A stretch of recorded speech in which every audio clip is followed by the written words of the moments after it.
Welcome to this Photoshop training session. In this particular tutorial, we're going to look at montaging two images using a mask and a particular technique called a blur mask. Here I've got a picture of the sky, and what I want to do first of all is just to compose it into the same image as this man on this green background. I'm going to take my layer moving tool, drag this image and quite simply drop it on top of that image in the background. I'm going to press F on the keyboard, and this puts me into what we call full screen view. Keep pressing F and it rotates through several different views, but this is my preference. It allows me to see all my palettes nice and neatly down the right hand side. I'm going to do Apple and minus or Control and minus to Windows to zoom out a bit, because I need to scale up the sky image. It's a much smaller photograph than the picture of the man, and by zooming out allows you to be able to access the scaling controls a lot easier. Just going to activate my layers, and you can see that I have two layers in this image now. I have the sky on layer 1 and the original man on a green background as the background. Making sure the blue highlight is on layer 1, so I've got the sky layer selected. I'm going to go to the edit menu and then transform and scale. You can see this has put a little bounding box all around the image. I'm just going to click and drag the image roughly to the center. And many different ways of doing this. You can just drag a handle. I'm going to do an undo, Apple Z or Control Z on Windows. The problem with just dragging a handle on its own, it allows you to disproportionately scale the image. Holding down the Shift key as you drag one of the handles maintains the proportions of the image. Again, I'm just going to undo that. My preference is to hold down Alt and Shift, because this allows me to scale from the central point outwards, which makes scaling a lot easier. So I'm just going to scale that so it bleeds slightly larger than the man image, and then hit return on the keyboard or enter. So it then has rescaled up the size of the image to fit the new background. Finally, I need to be able to switch the layers, but at the moment I can't move layer 1 underneath layer 0, and that's because the background is what we call a locked non-working layer, hence the little padlock sign. So the easy way to unlock a background is just double-click the background layer and then click OK, and you'll see the padlock's disappeared because it's now been converted to a working layer. So I can now drag layer 1 underneath layer 0, and there's the first part done. I'm going to switch that layer off for the moment and then reselect layer 0 because that's the layer I want to work on. I'm going to do Apple and plus or Control and plus in Windows just to zoom in a little bit, and then I'm just going to hide my layers palette for now. What I want to do next is I want to lose the green background and make a nice selection of just the man himself, and then convert that selection to a mask to be able to control the transparency. I've chosen this because it's a relatively easy subject to select, so because of the similar colour green background, I'm going to take my magic wand tool, and I've got anti-alias switched on and contiguous, which means it only selects adjacent pixels, and again quite a low tolerance value. So I'm going to click here, and then holding down the Shift key, you can see the little plus symbol, which means I'm adding to a selection. I'm just going to go round and add all these other areas, just that little bit in there, and that bit under his arm there.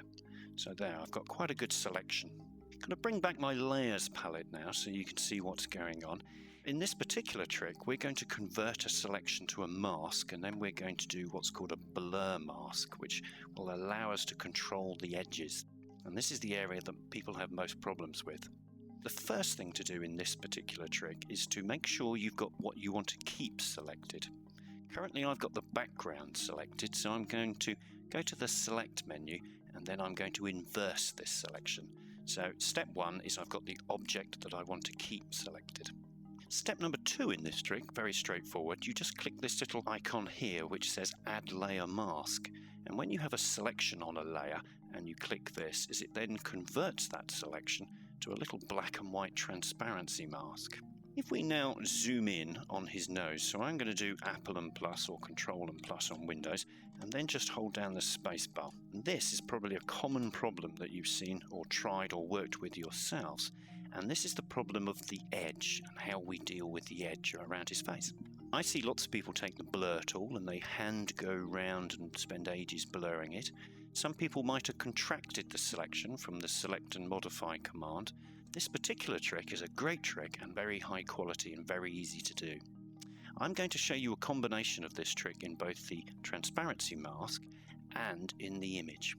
If I hold down the Alt key and I click the mask, then this allows us to view just the mask. And of course the black areas are creating the transparency and the white areas are the shown parts of the image.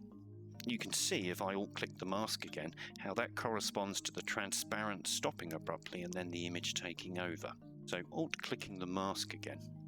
Here, if I go to the filter menu, now to create a blur mask, we quite simply go to Gaussian blur, and I'm going to add 3 pixels of blur onto this mask and then just click OK. And you can see if I undo that effect, you can see the effect that it's had as it's created, and I've just redone it again there, is it's created a longer transition from black vignetting through grey into white. If I Alt-click the mask and show you the effect in the image, that was before the blur in the mask, and you can see the hard edge around him.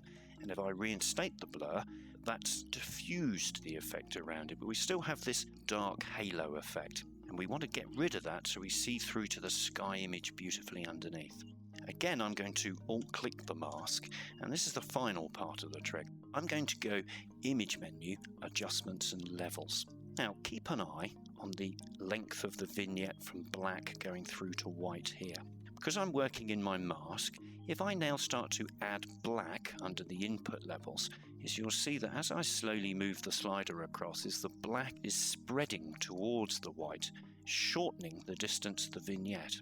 I'm going to click Cancel and Alt-click the mask so we can now see the effect in the image. Remember, we've still got the mask selected. That would be the image selected, and that would be the mask selected. You just have to look out for these little parenthesis lines to see whether you're working on the mask or the image. So I'm going to do Apple L or Control L in Windows for levels. Now watch the halo around him start to disappear. As I then drag the slider, you can see the halo around him just starting to disappear until I get it to the point a little further, and we can just get all those fringe pixels around him to disappear. And there we go, easy as that.